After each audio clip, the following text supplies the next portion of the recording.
കാർഷിക വാർത്തകൾ.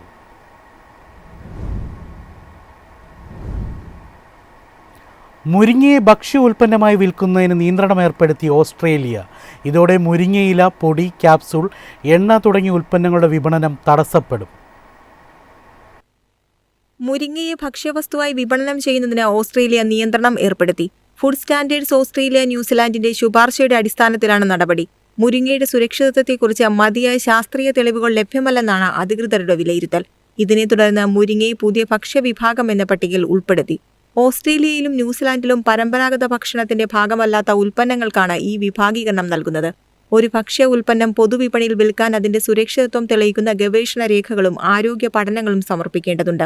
ഈ മാനദണ്ഡങ്ങൾ പൂർണ്ണമായി പാലിക്കപ്പെട്ടിട്ടില്ലെന്നാണ് അധികൃതരുടെ വിശദീകരണം. അതേസമയം മുരിങ്ങ കൃഷിക്ക് നിയന്ത്രണമില്ല. വീട്ടുവളപ്പിലോ സ്വകാര്യ സ്ഥലങ്ങളിലോ മുരിങ്ങ നട്ടുവളർത്താൻ അനുമതിയുണ്ട്. എന്നാൽ മുരിങ്ങയെ ഭക്ഷ്യ ഉൽപ്പന്നമായി വിപണനം ചെയ്യുന്നതിനാണ് നിയന്ത്രണം ബാധകമാകുന്നത്. ഈ തീരുമാനം മുരിങ്ങ കർഷകരെയും മുരിങ്ങ അടിസ്ഥാനമാക്കിയുള്ള സപ്ലിമെന്റ് കമ്പനികളെയും പ്രതികൂലമായി ബാധിക്കുമെന്ന ആശങ്കയും ഉയരുന്നുണ്ട്. News desk MyFin TV. പരുത്തി വിലയിൽ തിരുത്തലുമായി കോട്ടൺ കോർപ്പറേഷൻ ഓഫ് ഇന്ത്യ. ആഗോള വിപണിയിൽ വില കുറഞ്ഞതിനെ തുടർന്ന് CCI പരുത്തി വിൽപ്പന പുനരാരംഭിക്കുകയും വിലയിൽ വീണ്ടും കുറവ് വരുത്തുകയും ചെയ്തു.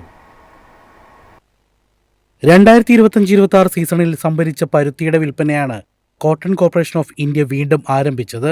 ഒരു കാൻഡിക്ക് 2300 രൂപ കുറച്ചാണ് പുതിയ വില പ്രഖ്യാപിച്ചത്. കഴിഞ്ഞ ആഴ്ച 700 രൂപയുടെ കുറവും CCI നടപ്പാക്കിയിരുന്നു. എന്നിട്ടും ആദ്യ ദിവസം വിറ്റുപോയത് വെറും 1200 ബെയിൽ പരുത്തി മാത്രമാണ്. ആഗോള വിപണിയിൽ പരുത്തി വില താഴ്ന്നതും അമേരിക്കയിലെ ബ്രസീലിലെ മെച്ചപ്പെട്ട കാലാവസ്ഥ സാഹചര്യങ്ങളും ക്രൂഡ് ഓയിൽ വിലക്കുറവും വിപണിയെ സ്വാധീനിച്ചു.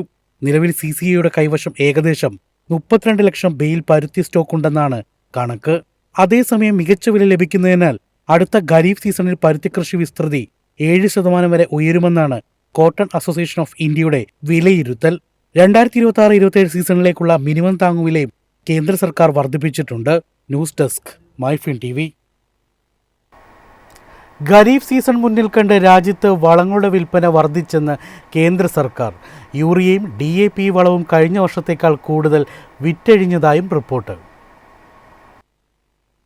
പശ്ചിമേഷ്യൻ സംഘർഷം ആരംഭിച്ചതിനു പിന്നാലെ രാജ്യത്ത് ഏറ്റവും കൂടുതൽ ഉപയോഗിക്കുന്ന വളങ്ങളായ യൂറിയയുടെയും DAPയുടെയും വിൽപ്പന ഗണ്യമായി ഉയർന്നു. മാർച്ച് 1 മുതൽ മെയ് 25 വരെ യൂറിയ വിൽപ്പന 50.59 ലക്ഷം ടണ്ണിലെത്തി. കഴിഞ്ഞ വർഷത്തെ അപേക്ഷിച്ച് 4.58 ലക്ഷം ടൺ അധികമാണിത്. DAP വിൽപ്പനയും വർദ്ധിച്ചിട്ടുണ്ട്. ഈ കാലയളവിൽ 12.49 ലക്ഷം ടൺ DAP വിറ്റഴിഞ്ഞപ്പോൾ കഴിഞ്ഞ വർഷത്തേക്കാൾ 3.5 ലക്ഷം ടൺ അധികമാണ്. അതേസമയം ഖാരിഫ് കൃഷിക്ക് ആവശ്യമായ വളശേഖരം മതിയായ അളവിൽ രാജ്യത്തുണ്ടെന്ന് കേന്ദ്ര സർക്കാർ അറിയിച്ചു. മെയ് 26-നുള്ള കണക്ക് പ്രകാരം യൂറിയ, DAP, NPK, പൊട്ടാഷ് എന്നിവയുടെ സ്റ്റോക്ക് കഴിഞ്ഞ വർഷത്തേക്കാൾ കൂടുതലാണ്. ആഗോള വിപണിയിൽ വില ഉയർന്ന സാഹചര്യത്തിലും ആഭ്യന്തര ഉൽപ്പാദനവും ഇറക്കുമതിയും ശക്തമാക്കി വിതരണത്തിൽ തടസ്സമുണ്ടാകാതിരിക്കാൻ സർക്കാർ നടപടി തുടരുകയാണ്. News desk MyFin TV. എളുപ്പത്തിൽ സമ്പാദ്യം വളർത്താം. ഇന്ന് തന്നെ മൈഫിൻ TV ആപ്പ് ഡൗൺലോഡ് ചെയ്യൂ.